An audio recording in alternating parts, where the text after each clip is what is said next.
Bonsoir, bien-aimés dans le Seigneur. Bonsoir, shalom, shalom. Bonsoir, pasteur. Bonsoir ou bonjour. Ça dépend de l'heure à laquelle vous allez suivre cette émission. C'est votre émission, Pasteur, dites-nous. Toujours avec mon invité, le pasteur Alain Chamala. La fois passée, il a eu à répondre à une question qui était: de quelle manière peut-on reconnaître l'appel de Dieu? Et le pasteur a eu à répondre sur cette question. Et aujourd'hui, j'ai encore deux questions pour vous, pasteur. Ok. La première question, elle est: quelle est la différence qu'il y a entre l'appel et l'ambition? Donc l'appel et l'ambition. Quelle est la différence entre les deux? Merci Joël pour cette question aussi pertinente. De par les mots, il y a vraiment une très grande différence. Lorsque vous prenez par exemple le mot ambition, vous prenez le dictionnaire, sa définition veut tout simplement dire c'est la recherche de l'honneur, de la gloire et de l'élévation ou d'une distinction dans un domaine. Lorsque vous allez encore plus loin, on va vous dire que l'ambition, c'est la recherche d'améliorer une situation. Donc, quand vous êtes ambitieux, c'est-à-dire que vous êtes quelqu'un qui est en train de chercher l'honneur, qui cherche la gloire, qui cherche l'élévation ou une distinction dans un domaine. Ou vous cherchez tout simplement à améliorer votre situation sociale. Voilà un ambitieux. Mais tandis que l'appel, c'est Dieu qui appelle et c'est pratiquement le contraire de Dieu. Celui qui est appelé par Dieu, c'est quelqu'un qui doit travailler sur quelques champs. Celui qui est appelé doit travailler sur le brisement, sur l'humilité, parce que lorsque vous lisez la Bible dit en Deutéronome chapitre 8, et vous pouvez aller aussi Deutéronome chapitre 28, où la Bible dit: je appelais Israël, je l'ai fait passer par le désert, afin de les humilier, de connaître quelle était la disposition de leur cœur. C'est-à-dire que celui qui veut marcher avec Dieu, il travaille pour que Dieu puisse recevoir l'honneur. Dans d'autres termes, vous travaillez, mais celui qui doit recevoir l'honneur, la gloire, l'élévation et la distinction, c'est Dieu. Mais tandis qu'un ambitieux, quand il travaille, c'est à lui que la gloire revient, c'est à lui que l'honneur et l'élévation va revenir. Mais tandis que celui qui a l'appel de Dieu, lui travaille pour que tout revienne à Dieu. Donc il y a une très grande différence. Voilà pourquoi un ambitieux ne peut pas être un appelé. Ce sont les deux choses qui ne peuvent pas se confondre, à moins qu'on soit vraiment mal intentionné. Mais en réalité, les deux, c'est vraiment différent par leur définition. Celui qui a la recherche, l'ambitieux, cherche à se positionner dans la société. Il cherche à se faire respecter. Il cherche à se faire considérer. Voilà pourquoi, lorsque vous trouvez un homme de Dieu qui est arrogant, orgueilleux, qui cherche la gloire, qui est derrière l'honneur, qui veut se faire respecter, là, directement, vous allez deviner que ce n'est pas un appelé, mais c'est un ambitieux, mais qui a confondu les choses. Alors, voilà pourquoi il faut toujours chercher à se localiser, à se situer. Soit vous êtes un ambitieux, vous cherchez la gloire, l'honneur et la distinction, il faut aller les chercher dans un autre domaine, pas dans les choses spirituelles. Parce que les choses de Dieu, et en ce qui concerne l'appel, ça exige pratiquement le contraire de l'ambition. Il y a celui qui est appelé par Dieu, Dieu le brise, Dieu, il travaille dans l'humilité, dans la simplicité. Il n'est pas derrière la gloire. Quand il travaille, c'est à Dieu qu'il retourne toute la gloire. Voilà pourquoi un homme qui est appelé par Dieu, plus Dieu le fait monter, plus lui fait le contraire. Il doit descendre parce que c'est à Dieu que la gloire doit aller. C'est à Dieu que l'honneur doit aller. Parce que la Bible dit, à toi seul, l'honneur, la gloire au siècle de siècles. Maintenant, quand vous êtes un ambitieux, vous cherchez votre propre gloire et votre propre honneur. Quelle sera alors la place de Dieu et que Dieu recevra quoi? Donc, vous allez vous mettre en conflit avec Dieu parce que vous cherchez l'honneur, Dieu cherche l'honneur. Vous cherchez la gloire, Dieu cherche la gloire. Donc, vous allez entrer dans une confrontation. Voilà pourquoi, des moments, il y a beaucoup des hommes de Dieu qui ont des problèmes très sérieux dans les ministères parce qu'à un moment donné, ils se sont confrontés à Dieu. Ce que Dieu cherche, c'est ce que toi aussi tu cherches. Le positionnement. Être un homme très important. Surtout ces derniers temps, quand vous êtes prophète, vous êtes pasteur, il y a beaucoup d'honneur, il y a beaucoup de considération, les gens vous respectent. Alors tout le monde veut être prophète, ils veulent être pasteur, juste pour se faire considérer. Et pourtant, ils n'ont même pas l'appel, c'est juste des ambitieux. Voilà pourquoi quand vous découvrez que vous êtes un ambitieux, allez faire autre chose, laissez les choses de l'appel, parce que les choses de l'appel, ça fait partie d'autres choses. Je vais donner un exemple pour expliciter ce que je suis en train de dire. Vous avez le cas d'Absalom. Absalom, vous pouvez trouver ça dans le livre de 2 Samuel chapitre 15. Vous pouvez partir du verset 13 et aller jusqu'au 15. Et là, vous allez trouver l'histoire d'Absalom. Absalom, c'était l'un des fils de David. Il y avait le poids de l'âge qui pesait sur le roi David. C'est-à-dire que son temps de partir était déjà là. Alors, qu'est-ce qui arrive? En réalité, Dieu avait déjà parlé. La question du remplacement de David était déjà résolue par le Seigneur. Il avait dit que c'est Salomon qui devrait remplacer David. Mais son fils Absalom constate que le père va mourir. Directement, il veut prendre le pouvoir. Par force, il veut faire un coup d'état à son père. Et pendant ce temps-là, la Bible dit que ce jeune homme était beau de visage. Il avait une belle chevelure, une longue chevelure, à tel point que si chaque année on coupait la chevelure d'Absalom, ça pouvait peser 3 kilos.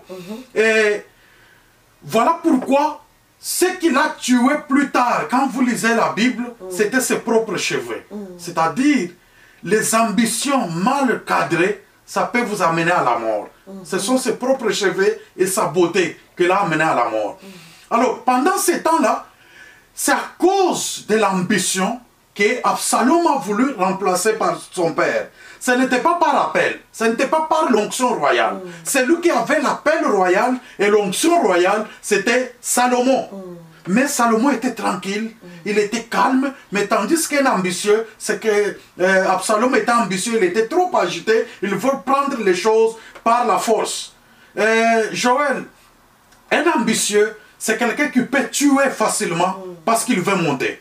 C'est quelqu'un qui peut faire du mal aux gens. Il peut amener des choses à l'église si vous l'avez comme serviteur ou quelqu'un comme ça parmi les enfants de Dieu dans l'église. Si vraiment il est ambitieux, c'est un homme très dangereux parce que ce qu'il cherche, il doit toujours atteindre. Il fera tout pour atteindre. Voilà pourquoi même tuer, il va tuer. Voilà pourquoi aujourd'hui, vous avez des empoisonnements à l'église. Parce que ce sont des gens qui ne sont pas appelés, mais les ambitieux qui cherchent à monter par tous les moyens. Que ce soit charnel ou spirituel, ce n'est pas son problème. Son problème, c'est de monter au trône, comme Absalom. Absalom était obligé de mettre son père en cours de route à cause de ses propres ambitions.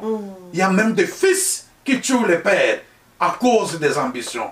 Donc, ce sont des choses différemment et diamétralement opposées parce que celui qui cherche l'honneur, la gloire ne peut pas travailler avec Dieu parce que Dieu lui-même cherche l'honneur et la gloire. Comment vous allez travailler? Ça sera pratiquement impossible que les deux évoluent ensemble. Vous allez, et la Bible dit, vous allez les reconnaître par leurs fruits. Et la Bible dit, et Jésus dit que c'est lui qui veut me suivre, qu'il renonce à lui-même et qu'il me suive. Est-ce que quelqu'un qui renonce à lui-même, est-ce qu'il a encore besoin de la gloire? Il n'a pas besoin de la gloire, il n'a pas besoin de l'honneur. L'honneur est donné à celui qui l'a appelé. Voilà pourquoi l'apôtre Paul dit, ce n'est plus moi qui vis, mais c'est Christ qui vit en moi. Donc, quand Paul dit que ce n'est plus moi qui vis, c'est-à-dire que Paul, il meurt. il laisse Christ vivre à travers lui. Un homme qui est mort ne peut plus chercher la gloire, il ne peut plus chercher l'honneur, il ne peut plus chercher à se faire respecter. Ce sont les hommes charnels, les ambitieux qui sont derrière ces choses-là. Voilà un peu. Merci, pasteur. Et la deuxième question, c'est une question qui a été posée dans notre émission précédente. C'était le frère Antonio. Il a posé une question. Comment choisir un père spirituel? Donc, c'est sur base de quels critères qu'on peut se baser pour choisir un père spirituel? Merci beaucoup Joël pour cette question-là. Je salue le frère Langaba en passant, Antonio. Je ne crois pas la question choisir un père. Je ne crois pas qu'on peut choisir un père. Le père, on est né de lui. On se rend seulement compte quand on vient au monde que je suis venu de tel père. Qu'il soit court, qu'il soit élancé, qu'il soit de quelle couleur de peau, c'est déjà votre père. Vous constatez seulement que vous êtes déjà son fils. Donc on ne peut pas choisir. Mais quand est-ce qu'on peut arriver à faire le choix d'un père? C'est quand on constate l'absence du père.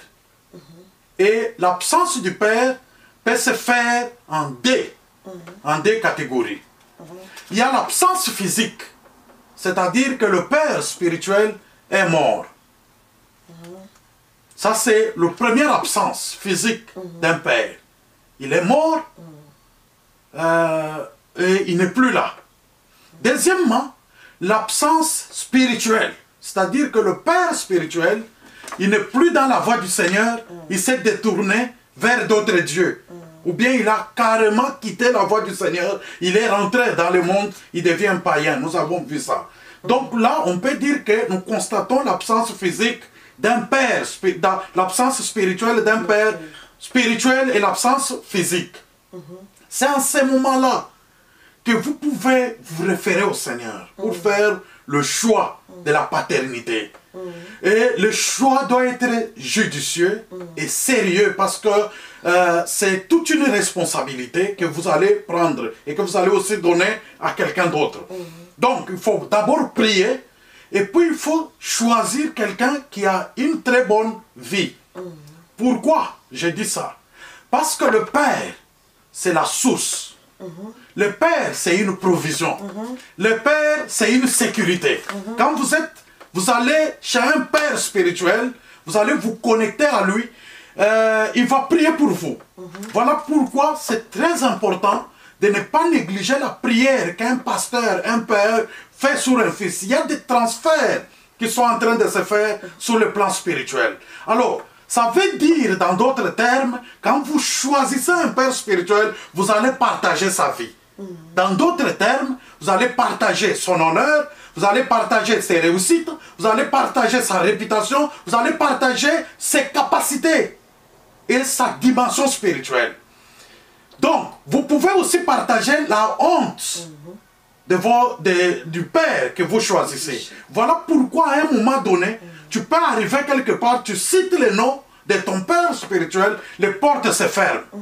Donc, par la qualité du travail qu'il a fait, ça peut être soit par les mauvais témoignages qu'il a.